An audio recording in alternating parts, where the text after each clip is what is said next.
일단은 이렇게 주제를 정해봤고요. 네, 일단은 동맹의 개념에 대해서 먼저 좀 말씀을 드리고, 오늘 이제 한미동맹 배경, 그다음에 이제 국익 평가, 그다음에 이제 한미동맹이 지금 가장 겪고 있는 어려움이나 쟁점들에 대해서 좀 말씀을 드리고요. 그다음에 이제 앞으로의 과제에 대해서 좀 말씀드리는 시간을 갖도록 하겠습니다.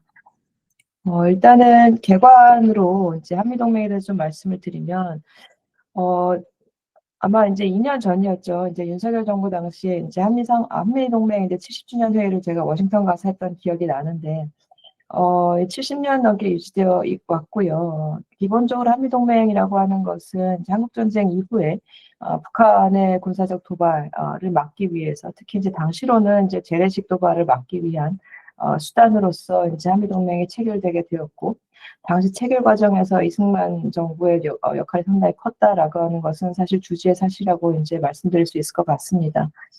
그럼에도 불구하고 이제 북한의 이제 군사적 역량이 상당히 이제 고도화됨에 따라서 한미동맹이 여전히 이제 굳건하지만 사실은 한반도 이제 안보 차원에서 이제 불안 요소는 상당히 여전히 많다고 이제 말씀드릴 수 있을 것 같습니다. 그런 점에 있어서 나중에 말씀드릴 전자권 전환이나 혹은 이제 확장 억제 혹은 이제 어, 한국의 이제 뭐 핵무장 같은 그런 논란 같은 것도 사실은 한미 관계에서 상당히 좀 쟁점이 되는 이슈가 되고 있는 걸로 알고 있습니다.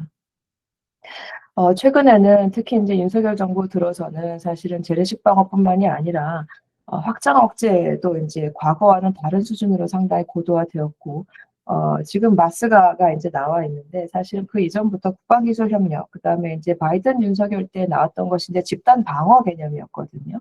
그러니까 이제 동맹국들이 이제 아시아 태평양 지역에서 재래식 방어를 이제 담당하고 미국이 이제 확장 억제를 이제 좀 더 강력하게 이제 유지하는 그런 집단 방어의 이제 개념들이 나오고 있었는데 그것의 기반은 사실은 국방기술 협력, 이제 동맹의 내구력을 이제 강화시키는 조치로 이제 준비를 하고 있었습니다. 이제 그게 지금은 좀 급변해서 이제 마스가로 이제 나오고 있는데 단순히 이제 MRO나 이제 해군 협력뿐만이 아니라 사실은 공군 협력 혹은 이제 인프라 협력까지 다 포괄하는 개념이라고 이해하시면 될 것 같습니다.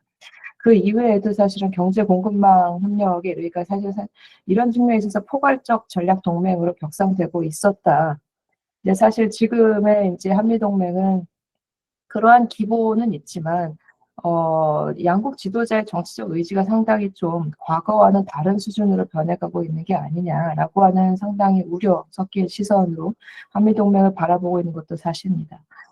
특히 이제 트럼프 행정부 들어와서 이제 어, 글로벌 리더십에 대한, 그러니까 미국의 어떤 의지라고 하든지, 그런 것들을 스스로 이제 유지하겠다는 역량이라고 하든지, 여러 측면에서의 이제 공약이 상당히 약화되고 있기 때문에 이게 과연 한미동맹에 있어서의 기회일 것인지 위기일 것인지는 사실은 뭐 국내에서뿐만이 아니라 해외에서도 많은 논란이 있다라고 보시면 될 것 같습니다. 특히 이제 미국의 이제 동맹에 관련한 한미동맹뿐만이 아니라 전 세계적인 동맹 체제를 어떻게 유지하느냐라고 한다면 이제 과거에는 유계적인 관리 체제였다라고 한다면 지금은 통합의 수준은 높이되 위임의 수준도 높이는 통제된 위임으로 이제 발전하고 있다. 보통 이렇게 이제 이론화가 진행되고 있는데 이것이 과연 한미동맹에 있어서 자율성을 높여가는 방향으로 갈 것인지 아니면 오히려 더 통제되는 수준으로 갈 것인지는 좀 더 지켜봐야 될 것 같습니다. 그거는 전적으로 미국의 의지에 달려 있다라고 말씀드릴 수 있을 것 같고요. 그러한 큰 궤적 안에서 이제 한미동맹의 미래를 이제 좀 논의해야 될 필요가 있다라고 생각이 듭니다. 그래서 이제 정말 기본적인 이론 부분만 이제 말씀을 드리고요. 쟁점으로 좀 넘어가도록 하겠습니다. 동맹이라고 하는 것은 기본적으로 군사적인 측면의 이제 성격의 제도라고 보시면 될 것 같습니다. 군사적인 측면이 크기 때문에 이것을 제도라고 인식하기 상당히 쉽지가 않은데 동맹 역시 하나의 제도인 것이고 특히 이제 군사적 위기 시 동맹 양국이 어떤 공동의 위협에 이제 맞닿았을 때 군사적 자원을 어떻게 이제 활용할 것이냐에 관련한 제도라고 이해하시면 될 것 같고요. 특히 이제 누가 그러한 이제 안보 부담을 질 것인가, 또 이제 어떤 방식으로 이제 군을 힘을 투사할 것인가, 이런 군사적 측면의 이제 제도라고 이해하시면 될 것 같습니다. 그래서 앞서 말씀드렸듯이 이제 단순히 동맹이 아니라 최근에는 이제 집단 방어 형태로 상당히 변해가고 있고요. 물론 그러한 과정에서 이게 집단 행동의 문제 측면에서 이제 이해되는 이제 딜레마도 많이 등장하고 있는 건 사실입니다. 특히 이제 한국이 처음에 이제 한미동맹을 체결했을 때는 여기 이제 슬라이드 마지막에 있듯이 과연 이제 미국이 한국을 방어할 것이냐라고 하는 상당히 회의 섞인 이제 시각이 많았던 거와는 반대로 최근에는 이제 미국의 이제 분쟁에 한국이 연루되지 않을까 이런 식의 이제 회의가 이제 상당히 좀 우려 섞인 시선이 있는 것도 사실입니다. 특히 이제 나중에 말씀드릴 대만 관련 사태 관련해서도 사실은 이제 과거의 방기의 위협에 상당히 좀 우려를 했다라고 한다면 지금은 연루의 위협에 상당히 높은 의구심을 갖고 있는 것이 사실입니다. 그런 연루와 방기 공포는 사실은 이제 비대칭적인 이제 동맹 상황에서는 언제든지 발생할 수 있는 것이고요. 한국만이 겪고 있는 문제는 아니라고 이제 볼 수 있습니다.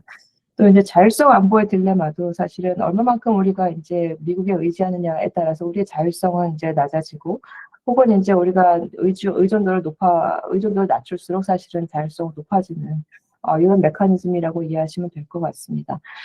다 이거는 사실 힘의 비대칭성에 이제 근거하는 거기서부터 우러나오는 이제 집단 행정의 문제라고 보시면 될 것 같고요. 한국만 겪는 문제가 아니라 미국의 모든 동맹국들은 대부분 비대칭 동맹이기 때문에 유사한 이제 딜레마들을 겪고 있다라고 이해하시면 될 것 같습니다.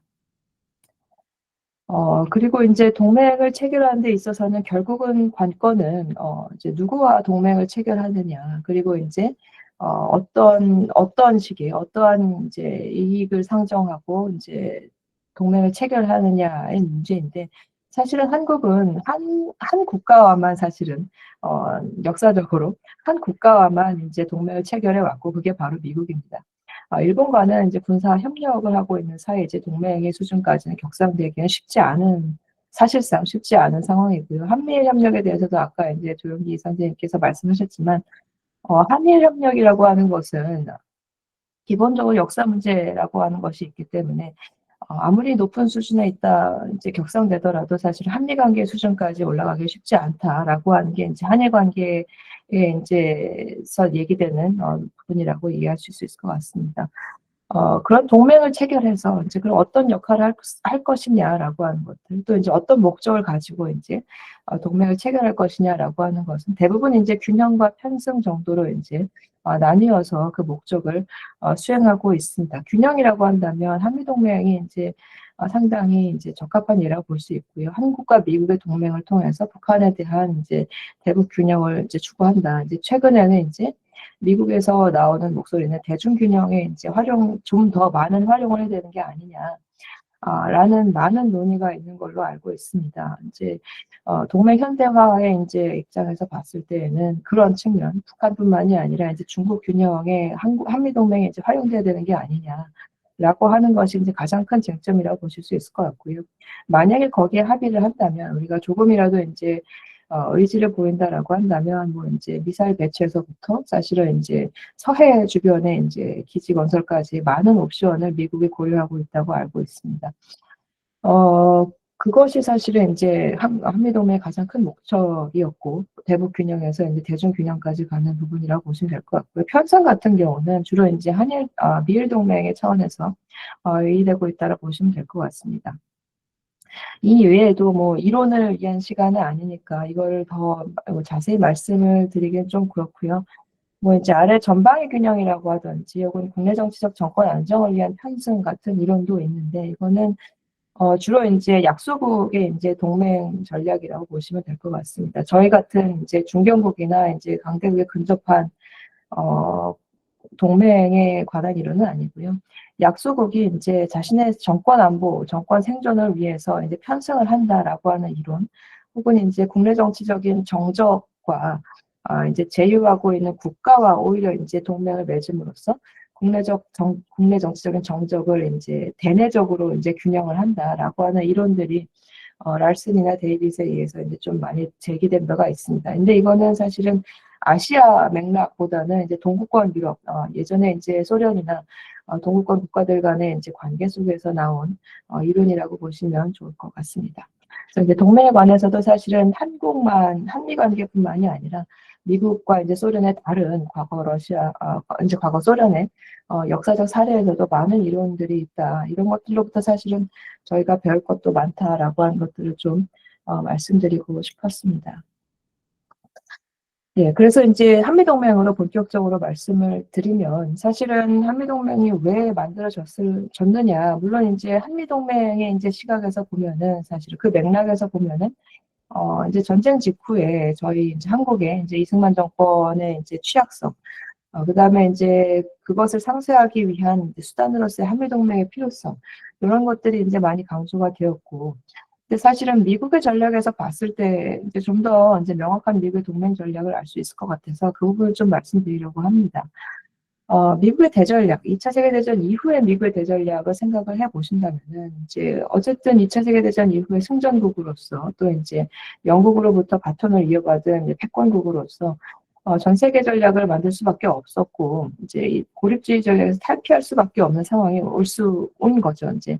그러면은 그러한 세력 균형을 어떻게 유지할 것이냐, 그리고 세력 균형을 이제 기반으로 어떠한 국제 질서를 이제 수립할 것이냐의 이제 문제라고 보시면 될 것 같은데, 모두가 다 아시는 자유국제주의 질서는 여기서부터 본격적으로, 그 이전부터 맹하는 있었지만 본격적으로 이제 뿌리를 내리게 된 것은 이때부터라고 보시면 될 것 같습니다.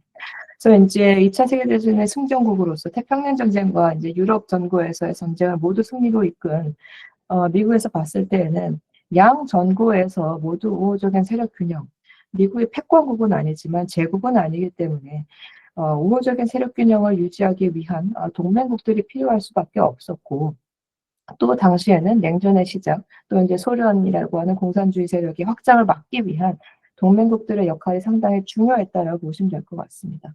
그런 점에 있어서 미국의 이제 2차 세계대전 직후의 동맹 전략이라고 하는 것은 여기 말씀드렸듯이 통제와 균형 두 개의 측면이라고 보통 말씀드릴 수 있을 것 같은데요.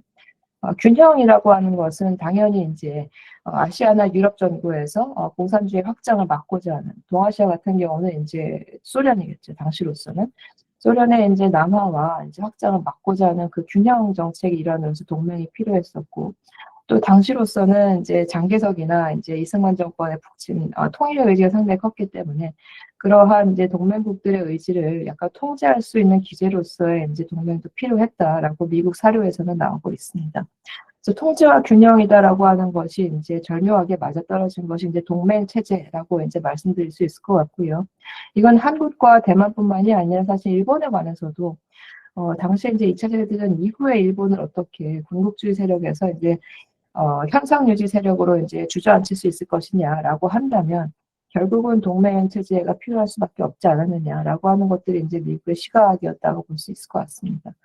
그래서 이제 그런 이유로 사실은 동아시아에서 유럽에서는 나토가 성립되었지만 동아시아에서는 이제 허브 앤 스포크 바퀴살 모양의 동맹 체제, 미국을 축으로 한 영자 동맹 체제 중심의 동맹 아키텍처가 만들어졌다라고 보시면 될 것 같습니다. 그래서 이제 동맹이라고 하는 것은 미국에게 상당히 중요한 전략 자산인데 그 자체로서, 그러니까 이제 과거에 이제 로마나 이런 제국처럼 미국의 과도한 팽창을 하지 않으면서도 사실은 이제 이 지역에 대한 영향력을 유지할 수 있는 기제였다라고 보시면 될 것 같습니다. 그런 관념이 아직까지 미국의 전략 속에 남아있고, 그런 점에 있어서 동맹을 상당히 중요시 여기는 그런 전통은 변하지 않았어야 되는데, 사실 트럼프 행정부가 사실 상당히 좀 예외적인 경우라고 보시면 될 것 같습니다. 아직 국방부 내에서는 미국 전쟁부죠. 이제 전쟁부로 바뀌었는데, 전쟁부 내에서는 여전히 이제 동맹의 중요성에 대해서 이제 유지하고 있는, 그런 가치를 유지하고 있는 이제 워킹 레벨의 이제 그런 장성들이 더 많다라고 말씀드릴 수 있을 것 같습니다. 네, 이제 이런 부분들이 있고요.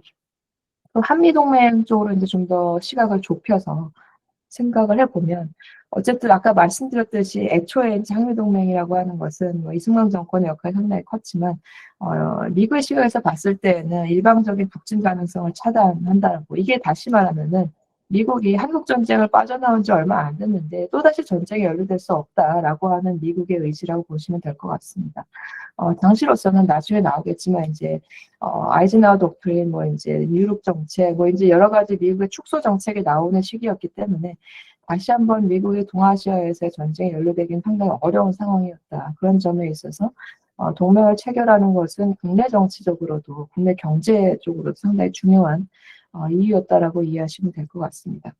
다만 이제 우리가 이제 한국이 원했던 자동 개입 조항 대신에 사실은 미국 2개 사단은 이제 휴전선 아래쪽에 서부 전선에 이제 배치하게 됐고요. 그 이외에도 사실은 이 조약을 체결한 이후에 여기 나와 있듯이 이제 한미 의사 합의록을 통해서 더 많은 이제 원조와 여기 나와 있듯이 10개 예비선은 추가 신설, 79척의 이제 군함, 100여 기의 이제 전투기 제공, 이런 식으로 이제 군사 원조를 주면서 한국의 이제 국방력을 이제 스스로 자생할 수 있는 수준으로 이제 높이도록 지원을 해줬습니다. 그리고 이제 의사합의로 이제 서명하러 가서 그 이후로 이제 한미상호방위조약도 이제 발효를 하게 됩니다. 다만 이때 이제 유엔군 사령부가 유엔사가 작전 통제권을 보유하는 것을 당시에는 설정이 되었지만 나중에 이제 한미연합사가 이제 만들어지면서 작전 통제권은 이제 연합사로 넘어오게 됩니다. 이게 사실은 당시의 상황이었고요. 정말 이제 한국전쟁을 막 벗어나온 한국의 입장에서는 이런 동맹의 이제 한국의 시각에서는 동맹의 이제 가치가 정말 한반도의 안보를 지키기 위해 정말 중요한 수단이었다라고 이해하시면 될 것 같습니다.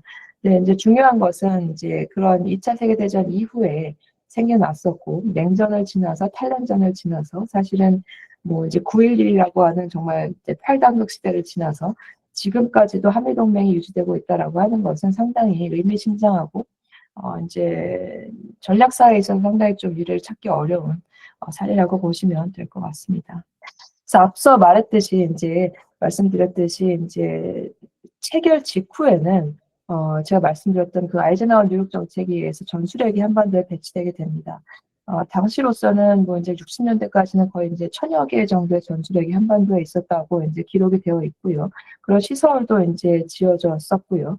근데 이제 지금 트럼프 행정부와 비교되는 지점 중에 하나는 이제 이런 축소 정책, 그러니까 이제 미국의 대외적인 공약을 축소를 하고, 또 이제 미국의 대내적인 이제 경제에 좀 더 신경을 쓰고, 이런 식의 정책을 이제 리트렌치먼트, 축소라고 하는데, 대개는, 그러니까 세계대전을 겪은 이후에 이런 축소 정책이 나오는데, 지금 트럼프 행정부의 이제 특징 중에 하나는 전쟁 전에 이런 축소 정책이 나온다라고 하는 게 상당히 좀 특이한 지점이라고 보시면 될 것 같습니다. 여기 이제 아이젠하워 뉴욕 정책도 축소 정책이고 나중에 닉슨 독트린도 사실은 이제 베트남전 이후에 국내 정치에 좀 더 신경을 쓰기 위한 수단 중에 하나로서의 이제 축소 정책이라고 볼 수 있는데 트럼프 행정부는 지금 중국과의 결전을 앞두고 있다. 뭐 이런 레토릭을 하면서도 오히려 축소 정책을 하니까 동맹국들이 우려하는 것이라고 이제 이해하시면 될 것 같습니다.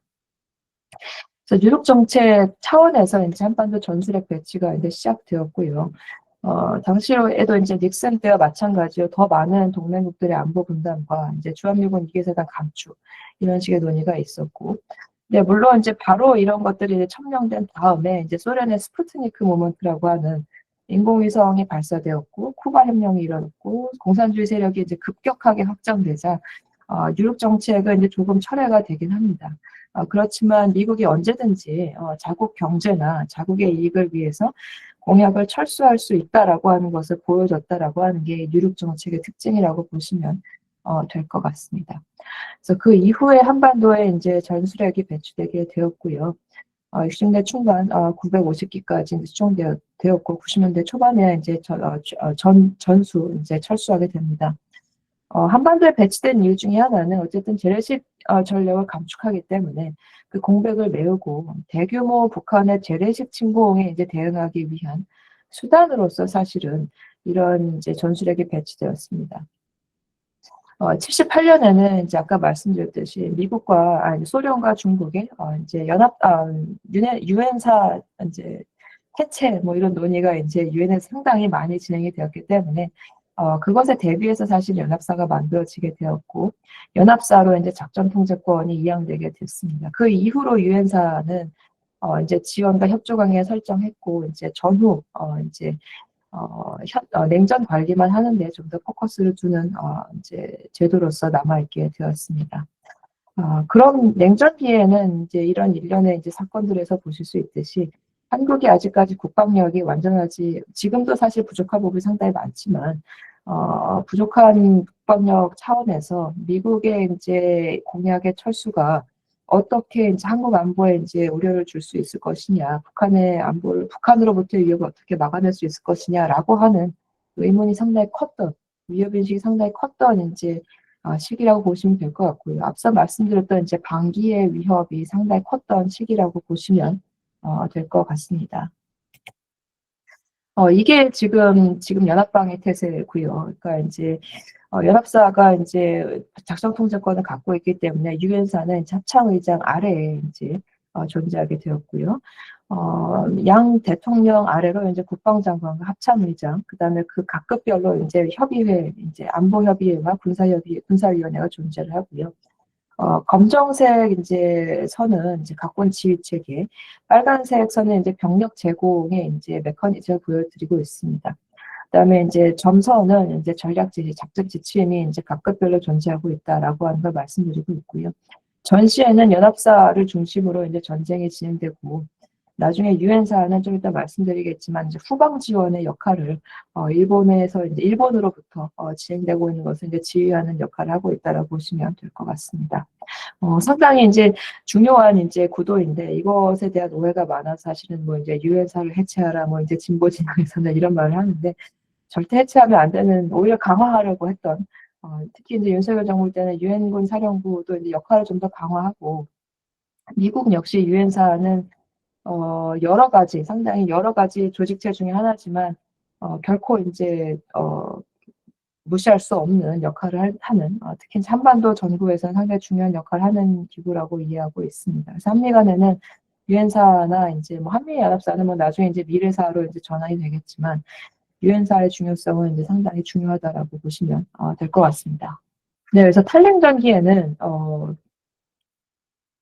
일단은 이제 냉전이 끝났기 때문에 부시 행정부, 그러니까 아들 부시 때의 이제 시기라고 보시면 될 것 같습니다. 탈냉 전기였기 때문에 당시에 이제 시기를 복귀해 보시면 이제 미국과 소련 간에 맺었던 이제 탄도탄 유격 미사일 이제 조약도 사실은 미국이 탈퇴해버리고 소련의 위협이 너무나 작아졌기 때문에 그런 맥락에서 이제 기지 상향 검토 보고서가 나오게 됩니다. 전 세계에 포진해 있던 미국의 이제 주둔군을 상당히 다 불러들이는, 사실은 소련이라고 하는 위협이 사라졌기 때문에 당연한 수순이라고 보시면 될 것 같습니다. 그래서 이제 전진 배치 주둔군은 유지를 하지만 대부분 이제 순환 배치하는 원정군으로 이제 다 이제 개편을 했고요. 항상 거기 있기보다는 이제 현실, 거기에 미군이 이제 존재한다라고 하는 개념을 심어주는 개념으로 이제 바뀌게 됩니다. 이 와중에 나왔던 것이 이제 전략적 유연성 논란이고요. 지금도 사실은 다른 맥락에서 오히려 이제 미군이 부족하기 때문에 이제 중국이나 다른 지역에서의 어떤 갈등에 대응하기 위한 전략적 유연성이 필요하다라고 하는 관념으로 변해가고 있다라고 보시면 될 것 같습니다. 당시로서는 이제 중국보다는 당신 중국은 그렇게 큰 국가가 아니었기 때문에 중국보다는 이제 테러리즘이나 중동 지역에 있어서 이제 정말 우후죽순으로 일어나는 그런 사건들에 대응하기 위한 역할을 이제 미군이 담당해야 되기 때문에 이제 전략적 유연성이 나타났다고 보시면 될 것 같습니다. 그렇기 때문에 당시로서는 이제 한반도에서 이제 군이 빠져나가면 안 된다 이런 논쟁이 있었는데 지금도 사실은 이제 유사한 논쟁이 일어나고 있다라고 보시면 될 것 같습니다. 다만 이제부터 이제 미국이 시작하려고 했던 거는 이제 한미일 협력도 이제 오바마 때부터 이제 시작되게 되었고 그 이전에도 이미 이제 티컵이라고 하는 형태로 존재는 했지만 이 지역 내에 아키텍처를 만들어 보는 게 좋지 않느냐라고 하는 논의가 이제 본격적으로 아키텍처라고 하는 것은 이제 지역에 있는 동맹국들에게 좀 더 많은 역할과 공약을 이제 분담시키려는 의도가 상당히 큰데 그런 측면에서 이제 아키텍처 재구성이 필요하지 않나라고 하는 논의가 시작되게 되었습니다. 그래서 이제 지금의 상황으로 이제 왔습니다. 이제 그런 역사적인 배경을 넘어서서 이제 지금은 인도태평양 시대가 되었습니다. 트럼프 일행 정부부터 이제 본격적으로 시작된 인도태평양 시기이고요. 인도태평양이라고 하는 것은 사실은 동맹국마다 그 지리적 구획은 다 다릅니다. 미국이 생각하는 인도태평양이라고 하는 것은 여기 인도의 서부에서부터 캘리포니아 해안까지가 인도태평양이고요. 한국이 구획하는 인도태평양은 너무나 포괄적입니다. 저희는 아프리카까지 다 포함하고요. 그다음에 이제 일본이 포괄하는 것은 주로 이제 남태평양 제도 그걸 좀 더 많이 포괄을 하고요. 인도 같은 경우는 인도를 중심으로 하는 인도태평양 전략을 갖고 있습니다. 국가들마다 이제 인도태평양에 대한 지리적 구획은 상당히 다르지만 중요한 것은 이제 인도양과 이제 태평양에 대한 연결성에 대한 관념이 생겨나게 되었다라고 하는 게 상당히 중요한 이제 쟁점인 것 같습니다. 그것의 이면에는 사실은 중국의 해군력 강화, 그다음에 이제 해군력뿐만이 아니라 해군력을 보호하기 위한 전략 자산에 이제 우후죽순으로 이제 중국 본토, 그다음에 이제 남중국해 이제 인공섬 위에도 사실은 레이더 기지와 이제 전략 자산이 이제 속속들이 들어오고 있기 때문에 이 지역에 대한 이제 접근성이 미국이 상당히 약화되고 있다. 지금 서해 인공 구조물도 있지만 인공 구조물이 들어서기 이전에 이미 부위들이 많이 있었거든요. 이제 서해 주변에. 그게 이제 사실은 이제 우리나라보다는 사실은 미군의 이제 잠수함 전략이 어디까지 들어오느냐, 사실은 그거를 확인하려는 이제 센서라고 보통 이제 인식을 하고 있습니다. 그것들이 이제 서해뿐만이 아니라 이미 남중국해와 이제 인도양은 너무나 많기 때문에 저희보다 더 많은, 더 높은 수준의 위협 인식을 갖고 있다라고 보시면 될 것 같습니다. 최근에 어제 바로 뉴스에 러시아의 이제 잠수함이 대서양에 나타났다라고 해가지고 이제 나토 동맹국들이 깜짝 놀라서 이제 대응을 한 적이 있는데 이미 러시아의 이제 잠수함은 이제 동남아까지 다 다니고 있습니다. 이미 이제 냉전기부터 다 다니고 있었고요.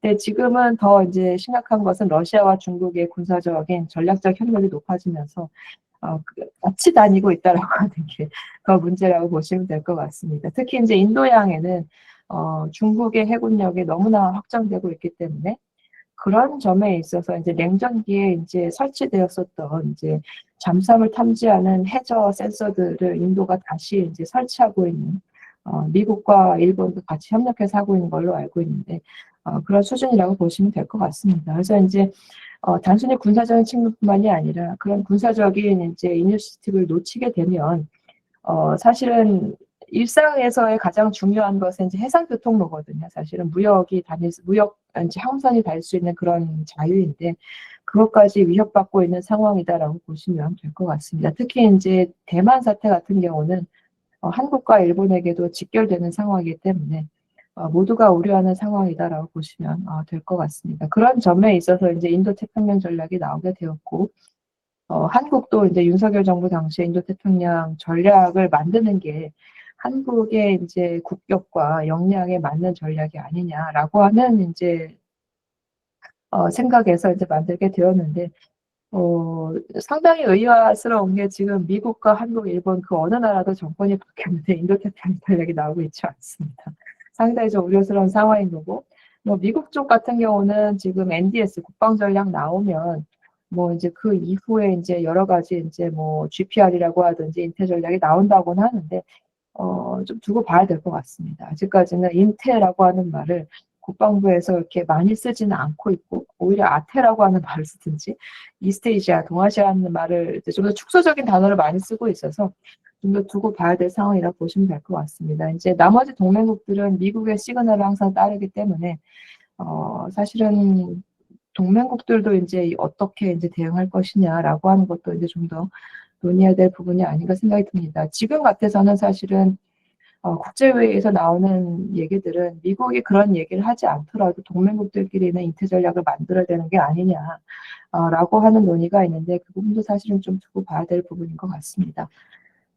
네, 그래서 이제 좀 그림이 좀 흐릿한데요. 그러니까 이제 이러한 인태 전략을 이제 구축하는 데 있어서는 나중에 좀 말씀드리겠지만, 격자무늬 아키텍처라고 보통 말씀을 드리고 있습니다. 그러니까 이제 미국의 이제 담장을 보면은 이렇게 나무를 이렇게 X자 모양으로 엮어서 담을 만들곤 하는데, 과거에 이제 바퀴살 모양이 아니라 미국을 중심으로 둔 이제 바퀴살 모양의 동맹 체제가 아니라 동맹국들끼리의 협력이 좀 더 늘어나는 바퀴살, 레티스 워크라고 보통 얘기를 하는데 그런 이제 격자 모양의 이제 동맹 협력을 해야 되는 게 아니냐라고 해서 나타난 게 좀 이따가 나오겠지만 네. 지난 정부 때까지 협의된 건 이렇게 많습니다. 사실은 이게 소다자 협력이라고 불리기도 하고 소다자가 아닌 다자 협력의 체도 많긴 하는데 윤석열 정부 초기에 이제 구상했었던 이제 소다자 협력 혹은 이제 레티스워크 형태의 이제 협력 체계는 상당히 많았습니다. 우리만 많았던 게 아니라 사실은 미국 동맹국들도 다 이 정도 수준은 다 갖고 있었고요. 여전히 유지하고 있습니다. 우리가 상당히 좀 낮은 수준의 레티스 워크를 갖고 있다라고 보시면 될 것 같고요. 저희가 이 가운데서 저희가 참여하는 것은 사실은 나토 IP4이랑 한미일밖에 없기 때문에 사실은 상당히 적은 수의 소다자 협력을 갖고 있다라고 보시면 될 것 같습니다.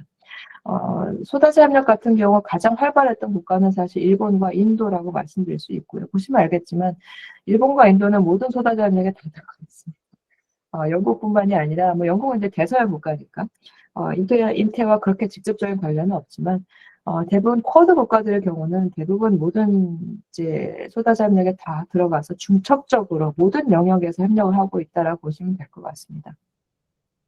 그래서 이제 지난 정부 혹은 그 문재인 정부 말기에서부터 이런 것들이 나타나기 시작했었는데 저희가 좀 늦은 편이었고요. 사실은 적은 이유 중에 하나는 이것이 형성될 때에 이제 들어가지 못했던 측면이 상당히 크고 지금은 사실은 이것 중에도 이제 사실 좀 약화되는 것도 있긴 하지만 여전히 소다자 협력을 통해서 그런 형태를 통해서 미국과 협력하려는 의지를 갖고 있는 국가들이 많습니다.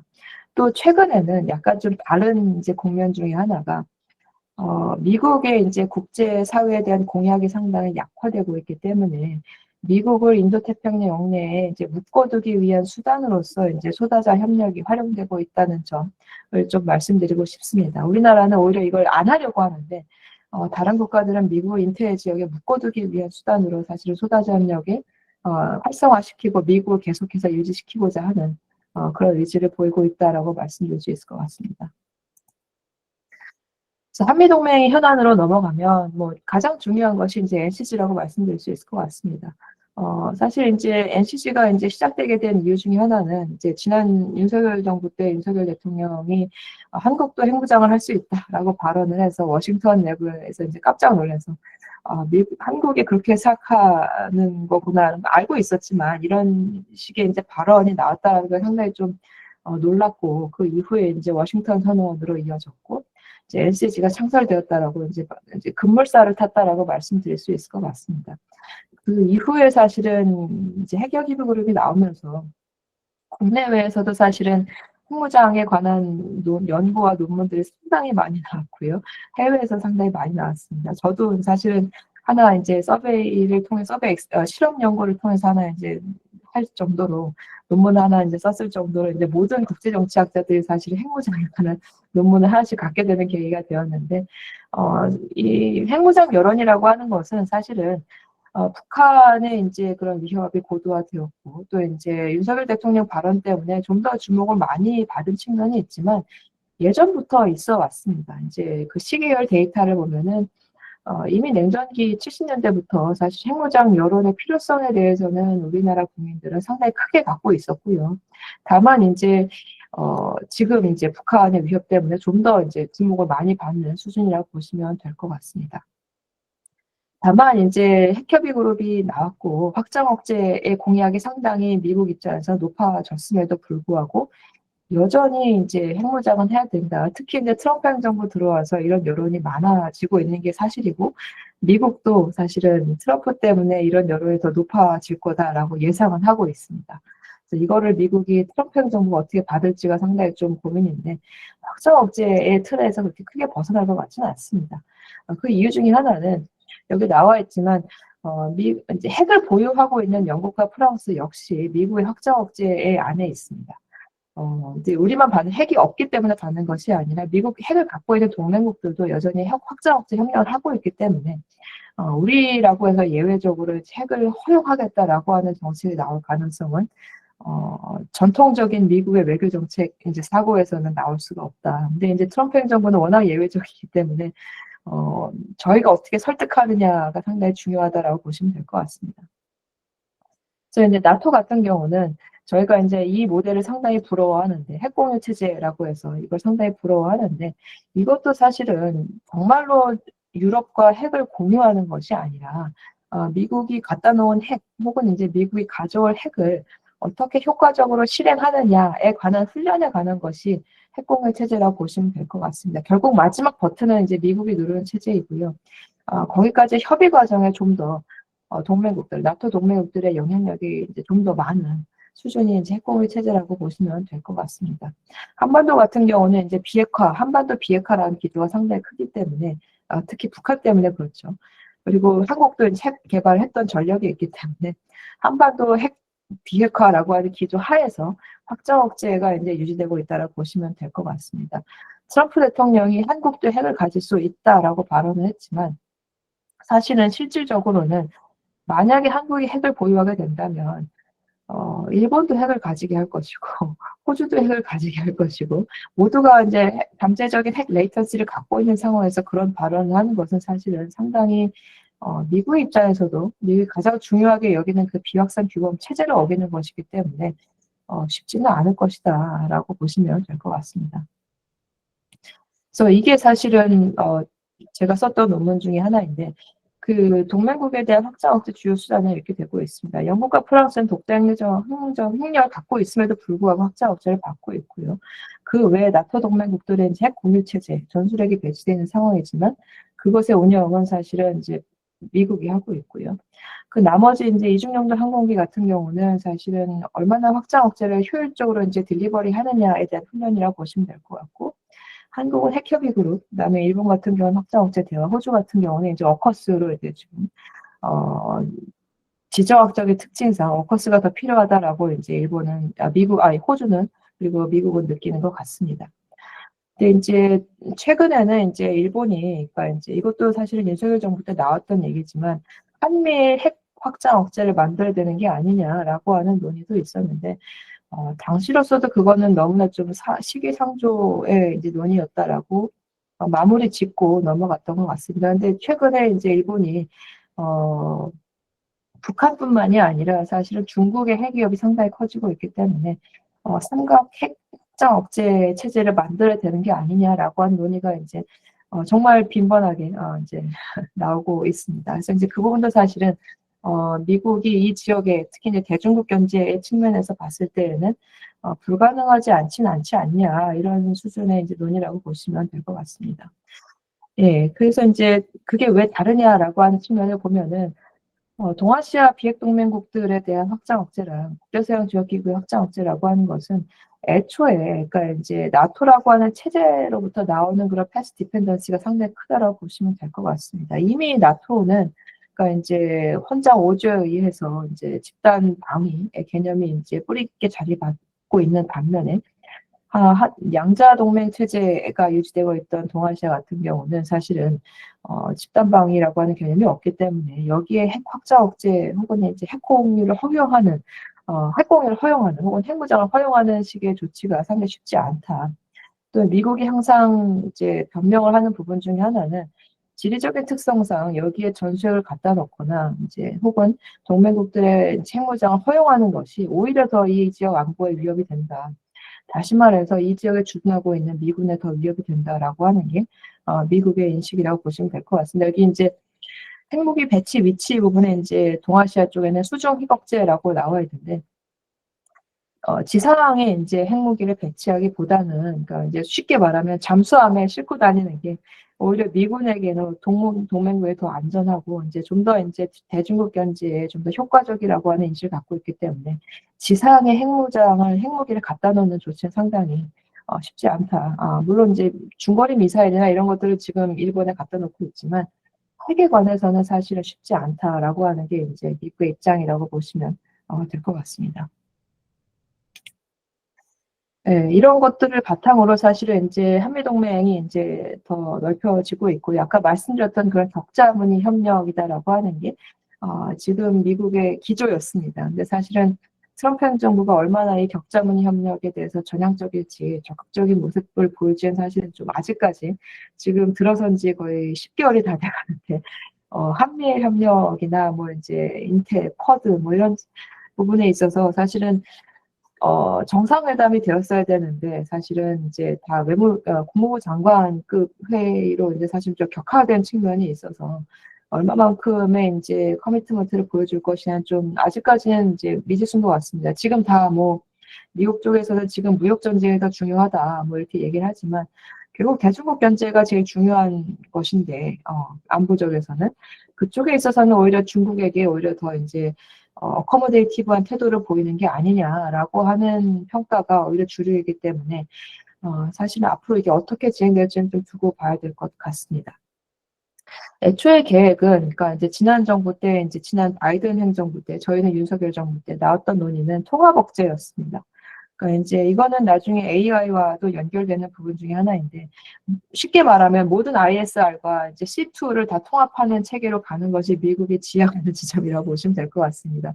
실무진에서는 그건 불가능하다. 지금도 사실은 이제 모자이크 월페어나 이게 아무것도 안 되고 있는데 그게 실제로 되겠냐 뭐 이런 이제 의구심이 있지만 지향하는 지점은 그렇습니다. 이제 모든 것을 이제 모든 자산과 이제 전략 자산을 다 이제 통합하는 방안으로 가는 통합 억제에서 어느 시점에서 어느 지역에서나 이제 쉽게 억제할 수 있는 그다음에 상당히 애자일하게 이제 억제할 수 있는 체제로 가야 되는 게 아니냐 그런 점에서 사실 격자무늬의 이제 협력 체제 그리고 지역적으로도 분산된 분포를 갖고 있는 미군 주둔이 필요한 게 아니냐라고 하는 게 이제 이런 의미였기 때문에 사실은 이 격자 분열이 상당히 중요한 지점이라고 보시면 될 것 같아요. 제도적으로나 지리적으로나 상당히 중요한 개념이었는데 이것이 이제 등장하게 된 이유 중에 하나는 가장 근본적인 이유는 중국이라고 보시면 될 것 같습니다.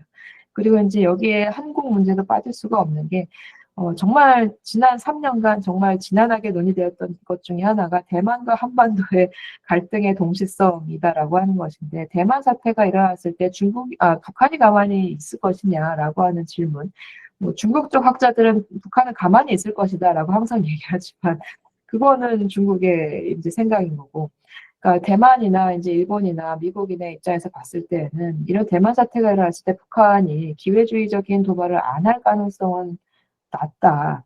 그런 점에 있어서 이제 한국도 이제 이러한 협력 체계에 좀 더 적극적으로 이제 참여해야 된다라고 얘기를 하지만 지난 정부까지의 입장은 한국은 한반도 방어에 이제 집중하겠다라고 하는 입장이었습니다. 이제 윤석열 정부였어도 사실은 그 정도의 커미트먼트가 사실은 최대한이었고 그래서 미국에서 나왔던 논의가 그러면은 한반도의 이제 평택을 좀 더 활용하는 이제 보내지 않을 거면 받아라라고 하는 이제 개념으로 바뀌게 되었고 그 부분도 사실은 아직까지도 많이 논의가 되고 있습니다. 일본 쪽에서도 사실은 정말 많은 시나리오를 가지고 이제 대만 사태를 주시하고 있고요. 한국에도 이제 여러 가지 이제 협력 사안들을 이제 제시하면서 논의를 하고 있는데 지난 정부 속에서도 사실은 적극적이진 않았습니다. 이제 많은 시뮬레이션 회의가 있었고, 많은 뭐 전략사나 뭐 이제 해군이나 인텔 전략사나 여러 측면에서 각급에서 정말 회의가 있었지만, 한국이 최대한으로 나설 수 있었던 거는 사실 여러 시나리오 중에 제주도 이남, 그러니까 동중국해 지역에 이제 우리도 이제 배를 보내서 비전투함을 보내서 뭐 이제 그런 로지스틱스를 도와주겠다 정도의 수준이었던 걸로 이제 알고 있습니다. 네, 그래서 일단 사실은 뭐 이제 일본도 사실은 구체적인 월 플랜이 있는 게 아니고 아직까지 협력 이제 단계이기 때문에 논의가 진행되고 있지만 이 부분도 사실은 한미 간에 상당히 좀 중요한 이슈라고 보시면 될 것 같습니다. 이게 미국이 대만과 북한을 연계시켜서 보고 있고 사실은 중국도 이제 이런 회의에 가보면 만약에 한국에 참여하면 우리는 북한을 움직이겠다 뭐 이런 식의 발언을 서슴없이 하고 있기 때문에 우리도 대응해야 될 부분 중에 하나라고 이해하시면 될 것 같습니다. 근데 이제 미국도 지금 이제 한미일 모든 정부가 바뀌었잖아요. 근데 이제 대만도 언제든지 이제 정부는 바뀔 수가 있으니까. 그리고 국내 정치적인 양극화가 있다라고 하는 걸 알고 있기 때문에 미국과의 협력 수위가 정권 교체에 따라서 바뀔 수 있다는 것도 알고 있습니다. 그렇기 때문에 더 다양한 조합에 이제 소다자 협력을 만드는 이유 중에 하나가 그런 가능성에 대비해서 이제 만들고 있는 거라고 이해하시면 될 것 같습니다. 또 다른 쟁점 중에 하나가 이제 유엔군 사령부였습니다, 사실은. 유엔사 같은 경우는 지금은 이제 뭐 정전협정 관리만 하고 있지만, 지난 정부 때 이제 유엔군 이제 참전국 회의를 한번 한 적이 있었는데, 국방부 수준에서. 가장 중요한 전시 증원의 역할을 이제 유엔군 사령부가 이제 일본 후방 기지로부터 데리고 들어올 것이기 때문에 실질적인 전쟁 증원 역할을 하고 있는 중요한 기구라고 보시면 될 것 같습니다. 또 이제 일본 역시 사실은 저희가 상당히 오해 혹은 이제 약간 좀 미스퍼셉션이 있는 것 중에 하나가 이제 일본군이 들어오는 것 뭐 이런 것들에 대한 이제 진보 진영의 우려가 상당히 큰데 어쨌든 증원을 역할을 담당하는 기지가 일본에 있기 때문에 이 과정에서 일본과의 이제 소통은 불가피하다라고 보시면 될 것 같습니다.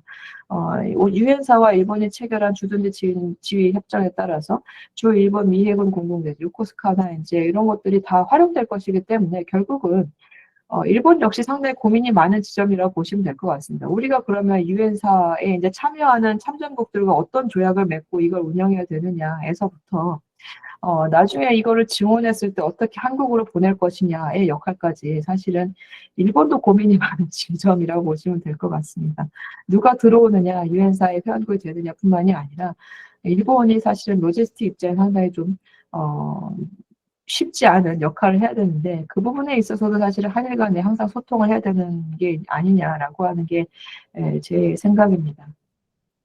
그래서 유엔사 역시 사실 미국은 이제 한반도만 놓고 보면 상당히 중요한 역할을 하고 있고 미국은 이런 유엔사를 좀 더 강화해야 되는 게 아니냐. 언제든지 활용할 수 있도록 준비를 해야 되는 게 아니냐라고 하는 게 이제 미군의 입장이라고 보시면 될 것 같습니다. 전자권 전환 마지막 최근에 가장 논의가 되었던 논란이 되었던 그리고 지금 국방부와 이제 대통령실이 약간 좀 기조가 안 맞는 부분이 전자권 전환인 것 같은데 전자권 전환은 이미 이제 2006년에서부터 합의가 되었고 그리고 이제 조건에 기초한 전자권 전환이다라고 하는 것은 합참에 나와 있는 문서입니다. 이게 합참에 나와 있는 표를 정리한 건데 사실은 이제 이거를 전환을 이미 이제 코로나 때 사실은 미래연합사 이제 구축에 대해서도 논의가 나왔고 한미연합사를 대체할 수 있는 전자권 전환이 되면 그럼 전자권 전환을 이제 실질적으로 할 수 있는 이제 미래연합사를 만들어야 되는 게 아니냐 당연한 수순인 것이고요. 그리고 이제 그런 미래연합사의 이제 기본 운영 능력 평가 시행이 이제 코로나 때 이제 진행이 되었죠. 그래서 1, 2차 단계는 이제 통과를 했고 이제 3차 단계인데 그 조건에 기반한 전자권 전환이라 여기 나온 1, 2, 3번이 제일 중요한 이제 조건이라고 보시면 될 것 같습니다.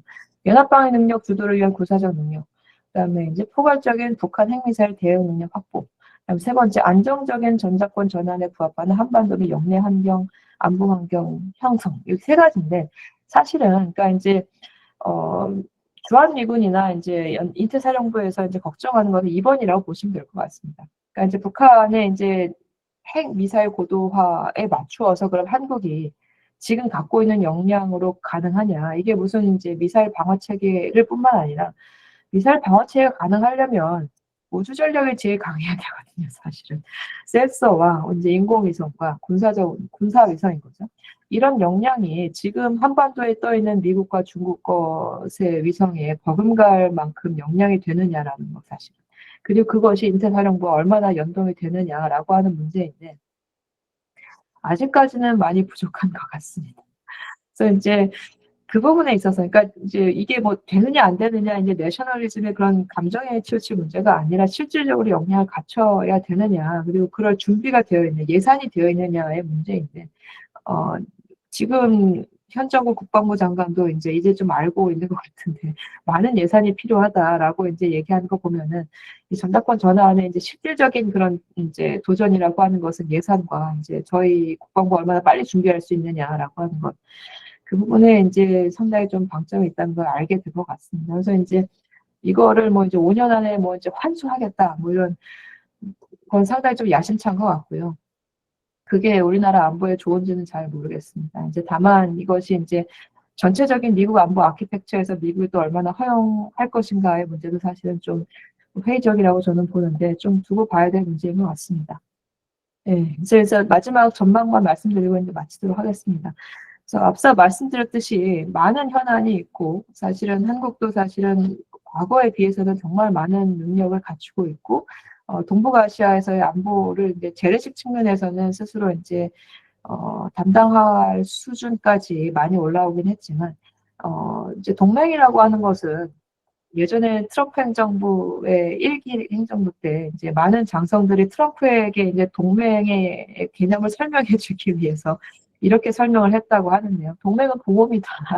이렇게 했더니 이제 트럼프가 이해했다고 합니다. 그러니까 상당히 이제 보험금이 큰 보험이다라고 이해를 했더니 트럼프가 단박에 이해했다고 하는데 많은 준비가 필요하고 사실은 자산뿐만이 아니라 이제 훈련도 많이 필요하고 많은 소통도 필요한 부분이 동맹인데 그 부분에 있어서 사실 트럼프의 의지가 약화되고 있는 게 가장 큰 도전인 것 같습니다. 저희가 이제 진보 정부가 들어선 것도 사실은 동맹에 대한 생각이 좀 다른 이제 정부이기 때문에 이제 우려가 되지만 가장 중요한 건 트럼프의 의지가 사실은 쉽지 않다는 게 더 큰 도전인 것 같습니다. 그리고 이제 중국과의 이제 결전을 얘기하는데 이제 모든 미국의 동맹국들이 얘기하는 건 니네가 중국이랑 하고 싶은 게 도대체 뭔데 이제 이런 질문들을 많이 합니다.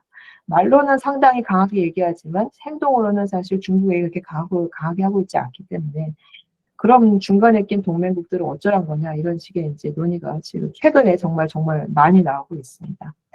그래서 이제 그러한 미국의 역할이 결국은 그런 동맹국의 자율성을 확대하는 방향으로 나갈 것이냐 아니면 동맹국을 오히려 통제하면서 미국은 오히려 방기하는 측면으로 나갈 것이냐 이거는 사실 좀 의문이라고 보시면 될 것 같습니다. 미국 전쟁부와 미국 백악관 사이에도 노선 차이가 상당히 큰 것 같고요. 그다음에 이제 그럼에도 불구하고 중요한 것은 동맹국들의 자산을 좀 더 이제 강화시키는 방향인데 이 부분도 지금 최근 마스가에서 보시면 아시겠지만 과거와는 다른 방식으로 접근하고 있어서 사실은 저희 쪽도 좀 더 이제 적극적인 태도를 보여야 되는 게 아니냐라는 생각이 들고요. 대만 사태도 사실은 저희가 이렇게 방기해서는 안 되는 사안이라고 생각이 들고요. 영내 현안에 대해서 한반도만 집중하는 게 아니라 북한이 이미 국제적인 이제 스테이지를 나가고자 하는데 우리가 한반도에만 매몰돼 있어서는 안 된다라고 생각이 듭니다. 이제 대만이나 영내 사안에 좀 더 적극적으로 나서는 동맹을 통해서 나서는 부분이 있어야 되지 않을까 하는 생각이 들었습니다. 네, 일단 여기서 마치겠습니다. 장시간 들어주셔서 감사합니다.